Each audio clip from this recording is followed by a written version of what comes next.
Allahumma salli ala Sayyidina Muhammad wa ala ali Sayyidina Muhammad.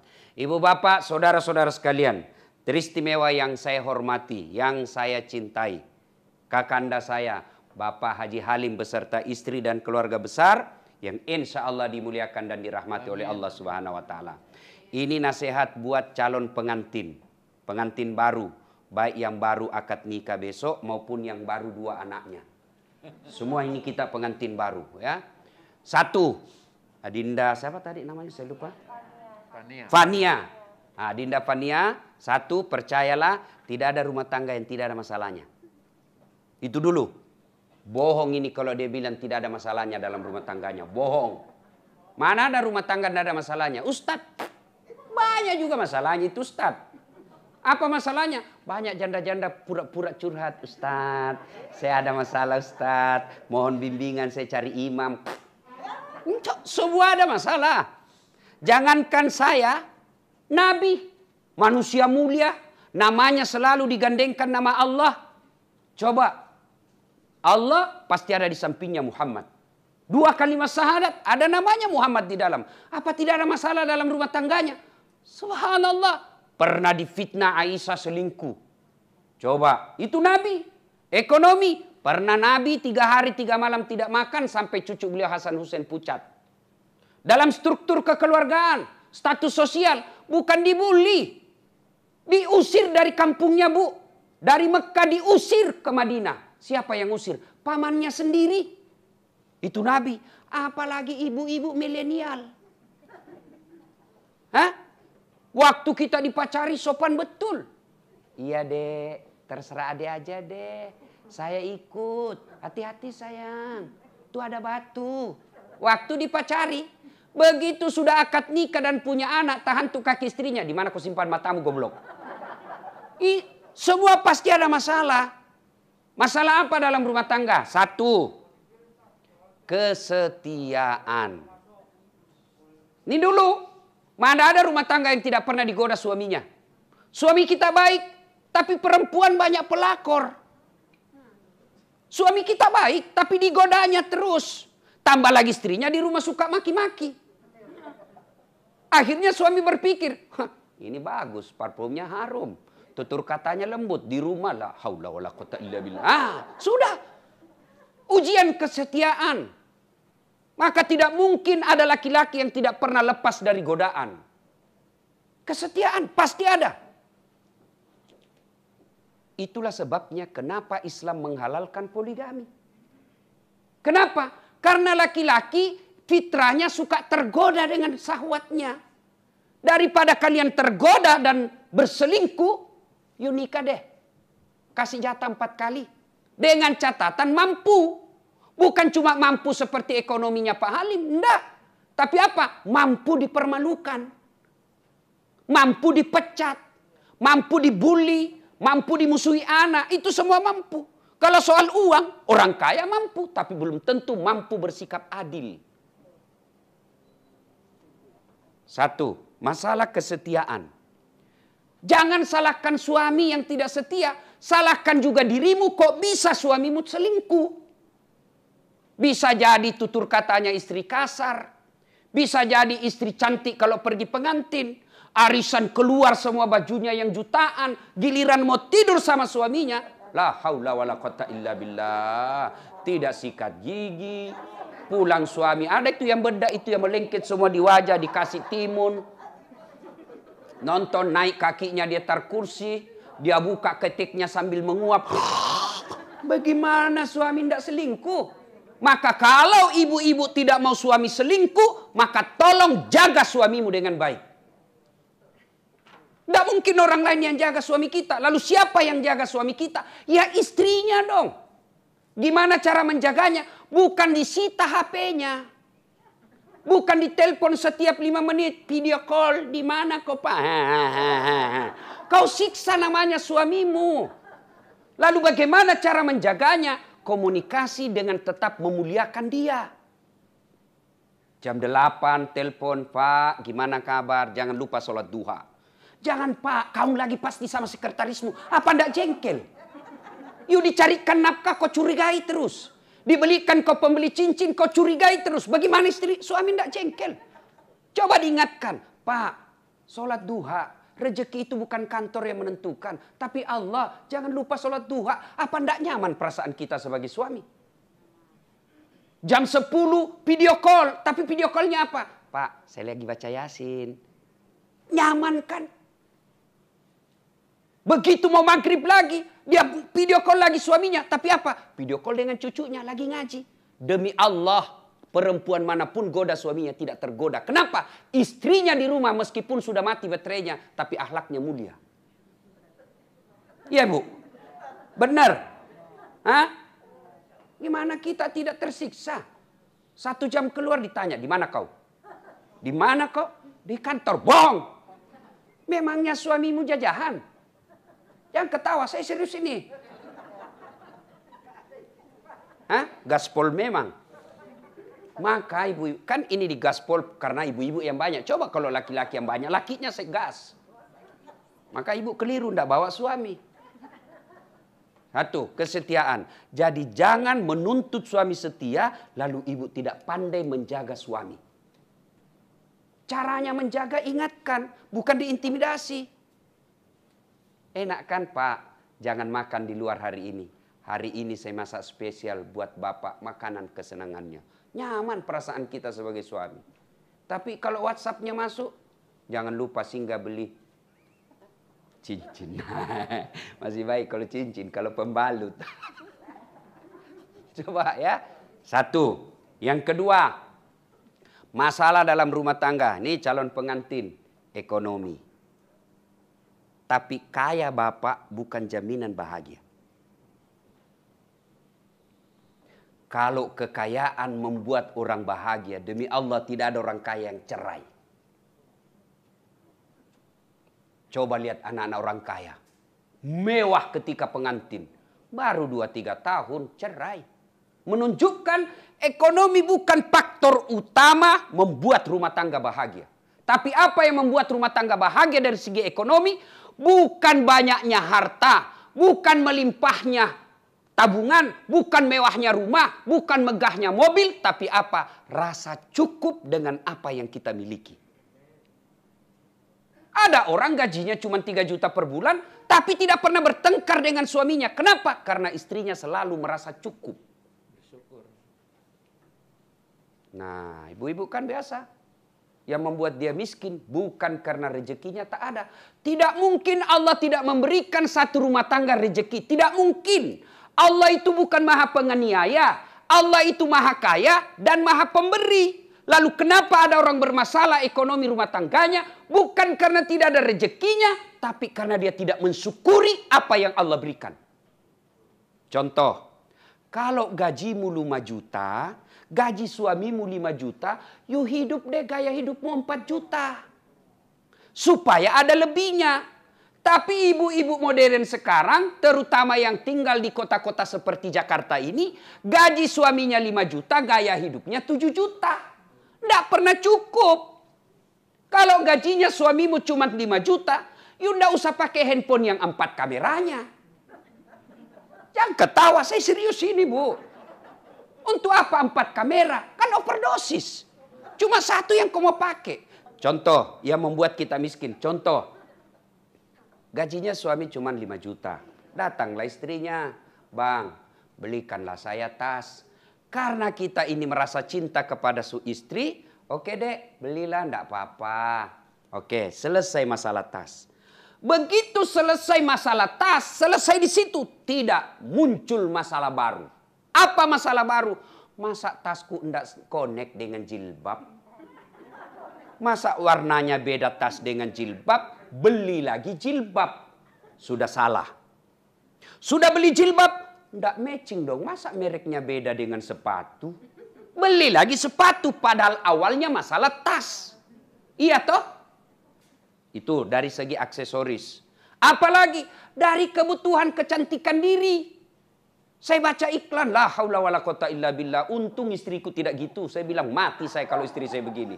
Coba ibu-ibu sekarang, lain sabunnya untuk muka, lain sabunnya untuk ketek, Lain sabunnya untuk paha. La haula wala quwwata illa billah. Saya ini Bu, sabun cuci yang colek pun jadi untuk ketek saya. Selesai, yang penting ada musanya. Ini yang disebut gaya hidup melebihi penghasilan. Gaji suaminya 7 juta per bulan, mau juga gunting kuku di salon. Padahal umurnya sudah 50, pret. Saya kan lewat di Makassar, Bu. Saya lihat itu ada salon, ada gambar jari. Saya tanyalah supirku, apa itu maksudnya, Dek? Dia bilang, ini Ustaz, tempatku gunting kuku. Apalagi namanya itu, Bu? Nah, dia tahu semua ini. Coba. Saya tanya, berapa itu satu kuku? Dia bilang, itu Ustaz, satu kuku 20.000. Berarti kalau 20 kaki, 20 jari, berarti 200.000. Gunting kuku 200.000, apa enggak takabur? Saya gunting kuku, Bu, praktis. Selesai. Jangan ketawa, saya serius. Oke lah kalau ibu Haja, ibu Nyonya Pak Halim kaya. Boleh ibu gunting kuku di salon, pakai sabun segala macam jenis, boleh. Tapi jangan lupa kalau tidak bersedekah, ibu rugi namanya. Satu. Jadi ekonomi solusinya bukan banyaknya, tapi syukurnya. Ya? Istri saya bilang begini. Kan saya bilang gini, Bu, ngapain kau pusing? Soal duit kau tidak bawa mati. Tapi dia bilang apa? Iya, duit tidak dibawa mati. Tapi kalau tidak ada duit, rasanya mau mati. Saya bilang pengaruh medsos lagi. Tuh, ya. 3. Masalah dalam rumah tangga. Percampuran 2 keluarga. Pasti. 1 keluarga pengusaha, tiba-tiba masuk 1 keluarga miskin. Pasti masalah itu. Masalahnya apa? Suaminya kasihan karena miskin. Kan anaknya terhormat, tapi kan belum tentu. Bapaknya karena orang kampung, ya kayak kampung lah. Akhirnya mulailah ada hinaan-hinaan sedikit. Apa tuh bapakmu bikin malu-malu?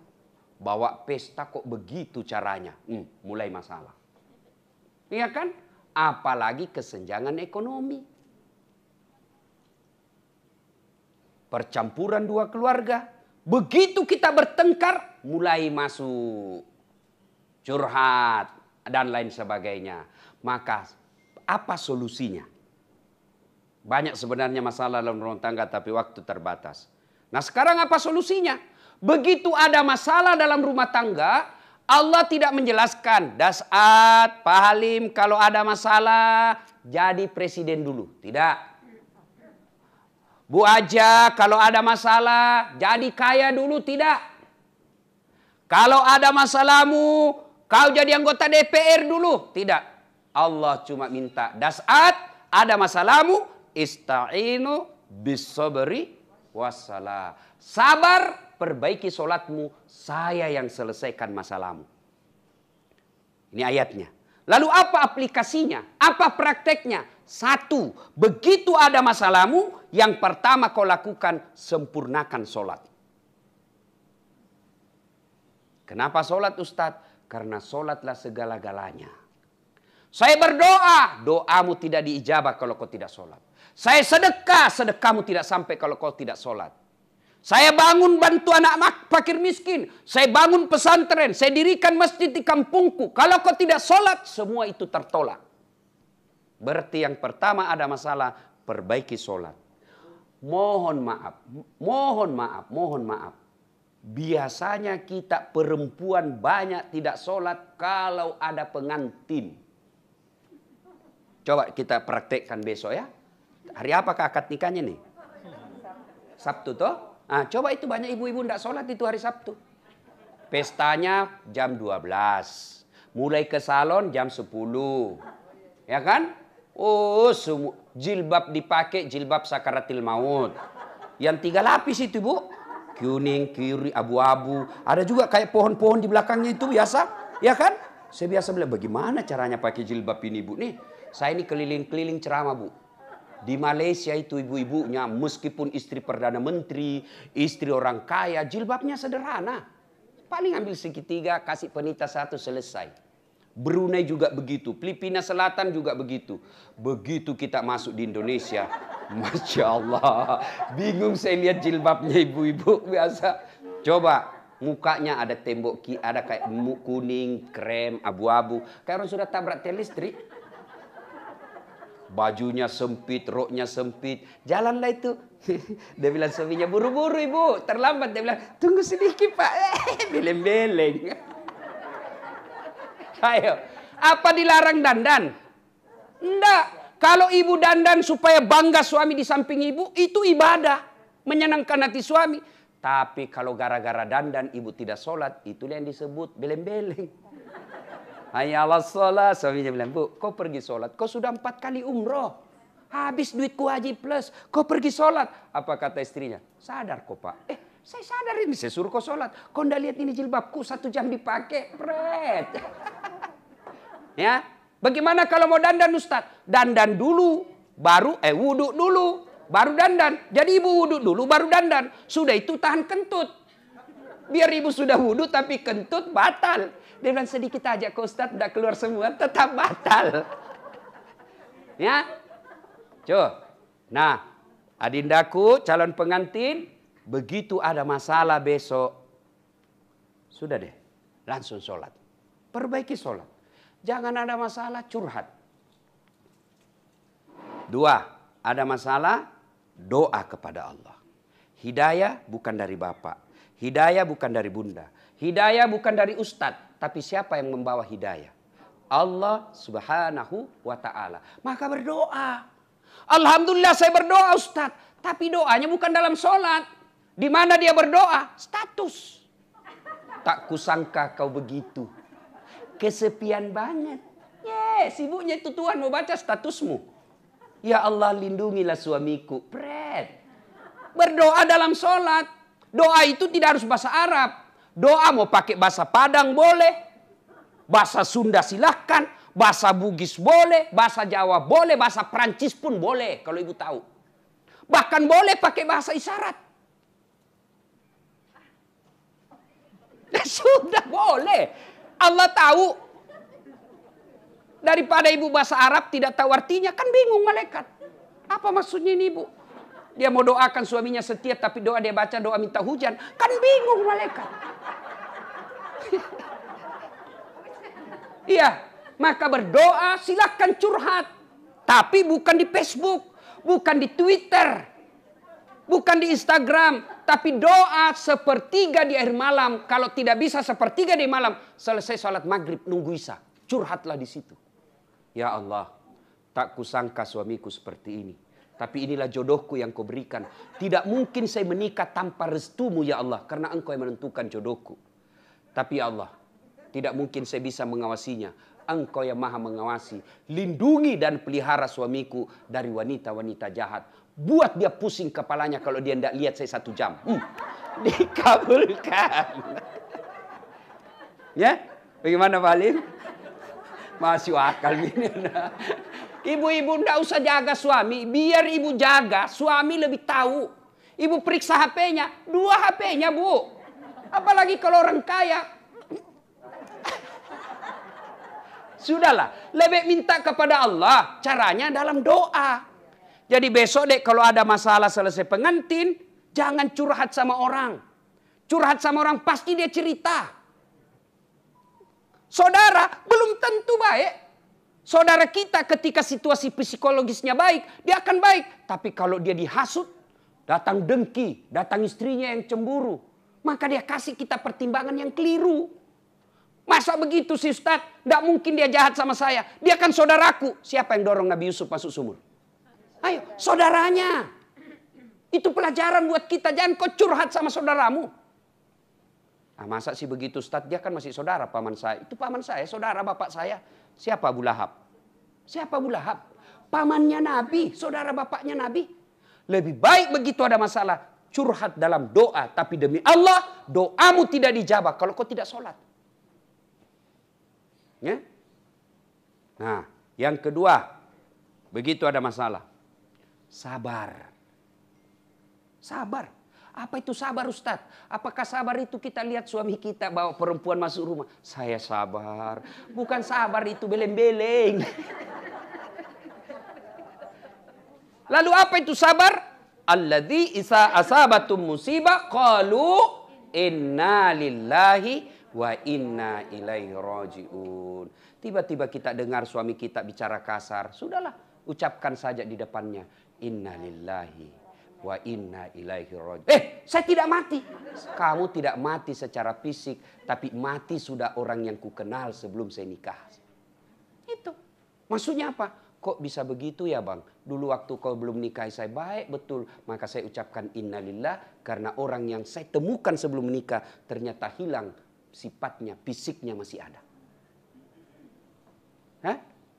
Satu ya, yang berikutnya. Sabar. Yang berikutnya, cara menghadapi masalah. Birrul walidain. Benar sekali Bunda. Ibu Halim tadi katakan. Ridallah fi ridal walidain. Suktillah fi suktil walidain. Dengar ini ibu-ibu, dengarin ini. Ibu pernah kan ucapkan begini, pilih mamamu atau saya istrimu. Mamamu atau istrimu. Pernah ibu bilang gitu toh? Pernah? Pencitraan lagi nih ibu-ibu. Ya kan kita ini suami sering sekali bilang gitu. Kau pilih mamamu atau saya istrimu. Pret. Mana bisa dipilih itu? Dengar ini bu. Tidak mungkin suami pilih istri dengan ibunya. Sama-sama penting. Tolong jawab dengan jujur ibu. Tolong jawab dengan jujur. Siapa yang mengandung suami? Siapa? Siapa? Ibunya. Siapa yang lahirkan? Ibunya. Siapa yang ngajari halal haram? Ibunya. Siapa yang suapi ketika kecil belajar makan? Siapa? Ibunya. Siapa yang ngajari jalan? Ibunya. Siapa yang dibelikan rumah? Suamimu. Istrinya. Ayo. Nah, siapa? Siapa yang terima gajinya suami tiap bulan? Penghasilan suami siapa? Apa dia kasih ibunya? Sisa-sisa dia kasih ibunya. Siapa dulu? Istrinya. Maka demi Allah ibu, jangan kau buat suamimu berdosa kepada ibunya karena kamu. Karena ada kami ini suami bukan takut, tapi tidak mau ribut. Akhirnya apa? Pilih. Mamamu atau jangan ketawa, saya serius ini. Tenang Pak, saya bela bapak-bapak hari ini. Itu kan tidak bisa dipilih. Maka yang baik, Pak, jangan lupa ibu di kampung. Kita bisa dapat semua ini karena doa dari ibu. Mudahkan rezeki dengan cara apa? Berbuat baiklah sama ibu. Itu yang baik. Birrul walidain. Ya. Yang berikutnya. Sedekah. Ada 6 kata Nabi. Sittatu asyain tasidu fil umur. Ada 6 sifat yang membuat hidupmu jadi panjang dan tertolak dari bencana. Satu di antaranya as-sadaqatu. Saya yakin Pak Halim dan keluarga bisa eksis sampai sekarang ini. Meskipun usaha banyak diterpa masalah. Bisa eksis salah satu disebabnya. Karena kuat bersedekah. Ibu-ibu. Kalau anaknya mau terhindar dari narkoba, suaminya mau terhindar dari wanita jahat, sedekahlah. Gimana caranya? Niatkan. Bawa duit hari Jumat misalnya besok pagi. Bawa duit 5 juta. Cari orang miskin. Tidak mesti kita kenal. Lagi keliling kita. Kasih tahu yang driver. Ini kan ibu-ibu orang kaya semua ini. Saya bisa tahu karena casingnya kan beda orang miskin bu. Iya kan? Maka bawa itu. Sambil kasih tahu mas. Kita keliling Jakarta deh. Begitu cari orang miskin, dapat. Nih, doakan saya terhindar dari segala bencana. Begitu Pak Kirmis katakan amin, itu doa sudah. Ibu malam sholat tahajud, bawa duit. Ya Allah, ini ada duit 5 juta. Saya tolak bala, mudah-mudahan suami saya terhindar dari segala macam musibah. Bismillah. Sedekah. Dan demi Allah, tidak ada orang bangkrut gara-gara rajin sedekah. Ibu-ibu rajin sedekah. Cuma nanti mau kadaluarsa. Panggil anaknya, nak. Kasih itu tetangga di sebelah daripada basi. Sedekahlah. Ya, sedekahlah. Ibu-ibu, halo bu. Bu, ini kan banyak semua saya lihat berliannya. Emasnya ya bu. Nah, tebal-tebal semua ibu. Ya. Ibu-ibu, kalau meninggal siapa yang pakai itu emas ibu? Berlian. Hah? Bukan, istri kedua. Ibu sudah mati, suami pasti kawin lagi. Dia buka lah itu cincinnya ibu dari jari. Maafkan saya. Dia buka lah gelangnya ibu. Ini waktu saya pengganti hadiah ulang tahun. Hadiah ulang tahun saya yang ke-30 ini ibu. Dia buka. 3 bulan kemudian dia gembira. Dia kasihlah istrinya yang baru. Bu, ini waktu hadiah ulang tahun 30 tahun saya menikah dulu. Karena ibu sudah wafat, ini untuk kamu. Maka sebelum itu terjadi, Bu. Sedekah. Sedekah. Nah, ibu bapak, saudara-saudara sekalian, pada akhirnya ilmu yang saya sampaikan ini tidak ada faedah kalau kita tidak amalkan. Supaya ibu bisa ulang-ulang lagi, karena bisa dilupa lagi kalau usia 50 tahun ke atas. Kan susah.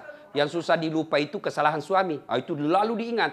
Tapi kalau dakwah seperti ini sampai di rumah sudah mulai dilupa. Bagaimana caranya supaya diingat kembali? Nonton saja nanti di YouTube saya. Ada di YouTube saya nanti gambarnya bagus, suaranya jernih. Carilah channel Das'ad Latif. Sudah itu jangan lupa like and share. Itu kan? Kalau ada iklannya jangan di skip. Nontonlah sedikit. Karena kalau ibu tidak nonton iklan, ibu hanya dapat ilmu, saya tidak dapat apa-apa. Dan alhamdulillah ibu, kalau ibu nonton dan nonton iklannya sedikit, bukan untuk saya. Tapi saya punya cita-cita besar di Makassar, ingin membuat markas, sekarang sudah jalan, markas kader ulama. Saya ingin melahirkan ulama-ulama, pendakwa-pendakwa yang tidak memaki, yang tidak menghasut, yang tidak mempecah belah. Itu caranya kita didik. Maka saya akan membuat markas kader ulama Islam yang rahmatan lil alamin. Terima kasih Pak Halim atas kebaikan Bapak. Luar biasa. Saya berdoa mudah-mudahan Bapak sehat walafiat. Anak pengantin baru bahagia sesuai dengan harapan. Ibu diberikan kesehatan dan paling utama bisnis-bisnis lagi Bapak semakin berjalan dengan baik. Amin. Pak Halim ini banyak sekali membantu kegiatan dakwah saya. Maka begitu beliau minta acara, tidak langsung insya Allah saya datang. Terima kasih. Sebelum kita akhiri, mari kita berdoa kepada Allah Subhanahu Wa Taala. Mohon izin untuk mengirimkan suratul Fatihah kepada Rasulullah Muhammad SAW. Khasiat dan keutamannya kita ikhlaskan untuk keluarga besar Sahibul Bait. Ila hadratil Nabi Mustafa Muhammad SAW. Summa hususil Sahibul Bait. Al-Fatihah. Bismillahirrahmanirrahim.